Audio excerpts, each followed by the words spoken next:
नमस्कार दोस्तों, supreme court ने एक बहुत ही महत्वपूर्ण फैसला सुनाया है। उन्होंने कहा है कि शादीशुदा बेटी भी अनुकंपा नियुक्ति की पात्र होगी। उन्होंने ऐसा फैसला क्यों सुनाया, ऐसा फैसला सुनाने की क्या जरूरत पड़ी, चलिए जानते हैं पूरा मामला क्या था। पूरे वीडियो में अंत तक बने रहिएगा क्योंकि इसमें पॉइंट टू पॉइंट सभी चीज़ों पर महत्वपूर्ण चर्चा की गई है। यदि आप चैनल पर नए हैं तो चैनल को सब्सक्राइब जरूर कर दीजिएगा क्योंकि इसमें सभी notification time to time update किए जाते हैं। तो चलिए जानते हैं कि पूरा मामला क्या था। सभी बिंदुओं पर विस्तृत रूप से चर्चा इसमें करेंगे। सुप्रीम कोर्ट ने कहा कि सुप्रीम कोर्ट ने हाई कोर्ट के उन फैसलों को पलट दिया और जिन फैसलों के मुताबिक शादीशुदा बेटी अपने माता पिता के परिवार में नहीं आती है और इसलिए उसे अनुकंपा नियुक्ति का लाभ नहीं मिल सकता है। सुप्रीम कोर्ट ने इस फैसले को पूरी तरीके से खारिज कर दिया है कि शादी के बाद अनुकंपा नियुक्ति बेटी को नहीं मिलता था, लेकिन ऐसा फैसला जो है बदल दिया। जस्टिस PS नरसिम्हा और जस्टिस आलोक आराधे की पीठ ने कहा कि विवाहित बेटी को जो है बाहर रखना संविधान के समानता के सिद्धांत के खिलाफ है। फैसले में कहा कि माता पिता के ना रहने पर उन पर आश्रित जो है विवाहित पुत्री अनुकंपा रोजगार की पात्र होगी। इस प्रकार से सुप्रीम कोर्ट ने साफ साफ कहा कि अगर शादीशुदा बेटी अन्य सभी शर्तें पूरी करती है तो उसका दावा सिर्फ वैवाहिक स्थिति के आधार पर खारिज नहीं किया जा सकता। और उन्होंने क्या कहा, चलिए जानते हैं। सुप्रीम कोर्ट ने इलाहाबाद हाई कोर्ट के उन फैसलों को पलटते हुए कहा कि सिर्फ शादीशुदा होने के आधार पर किसी बेटी को अनुकंपा नियुक्ति या कल्याणकारी लाभ से वंचित नहीं किया जा सकता। अगर शादीशुदा बेटी अनुकंपा नियुक्ति की सभी शर्तें पूरी करती है तो सुप्रीम कोर्ट ने अपने फैसले में कहा कि माता पिता के ना रहने पर उन पर जो है आश्रित परिवार है, मतलब उस बेटी पे आश्रित परिवार जो है विवाहित पुत्री अनुकंपा रोजगार की पात्र है। जस्टिस PS नरसिम्हा और जस्टिस आलोक आराधे की पीठ ने अपने फैसले में ये महत्वपूर्ण बातें कही।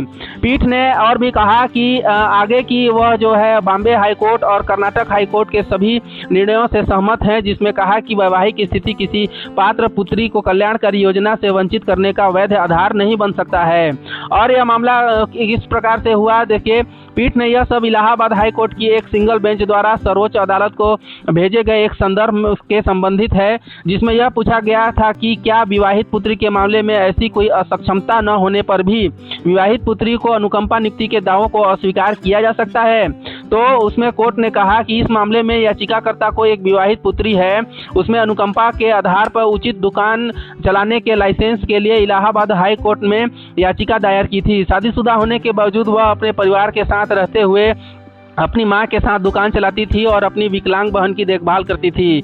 अपनी मां के निधन के बाद याचिकाकर्ता जो है ने लाइसेंस के लिए आवेदन किया था, जिसे अस्वीकार कर दिया था। इस प्रकार की पूरी मामला सामने आई, जिसमें कोर्ट ने इस बात को मानने से बिल्कुल इनकार कर दिया कि शादीशुदा होने के बाद बेटी को जो है अनुकंपा नियुक्ति नहीं दी जा सकती। सुप्रीम कोर्ट ने इस मामले को पूरी तरीके से खारिज करते हुए कहा कि यदि विवाहित पुत्री जो है अपने परिवार के आश्रित है और अपने परिवार का भरण पोषण कर रही है तो उसे जो है अनुकंपा नियुक्ति दी जा सकती है। इस प्रकार का कोर्ट का अहम फैसला सामने आया है। इस फैसले से बहुत ही महत्वपूर्ण योजनाएं जो है शामिल हो सकती हैं, क्योंकि कई योजनाएं जो हैं इस प्रकार के विभाग के द्वारा नकारा जाता था कि अब इन्हें जो है अनुकंपा नियुक्ति या अनुकंपा रोजगार की पात्रता नहीं है, लेकिन सुप्रीम कोर्ट ने इसे जो है पूरी तरीके से वैध बताते हुए विवाहित पुत्री को अनुकंपा नियुक्ति के लिए पात्र बताया और उन्हें यह फैसला सुनाया। यदि वीडियो इन्फॉर्मेटिव लगी हो और चैनल को सब्सक्राइब नहीं किया है तो चैनल को सब्सक्राइब जरूर कर दीजिएगा क्योंकि इसमें सभी notification time to time update किए ही जाते हैं। तो चलिए मिलते हैं अपने नए ऐसे ही नोटिफिकेशन और एक अच्छे विज्ञापन और जानकारी के साथ।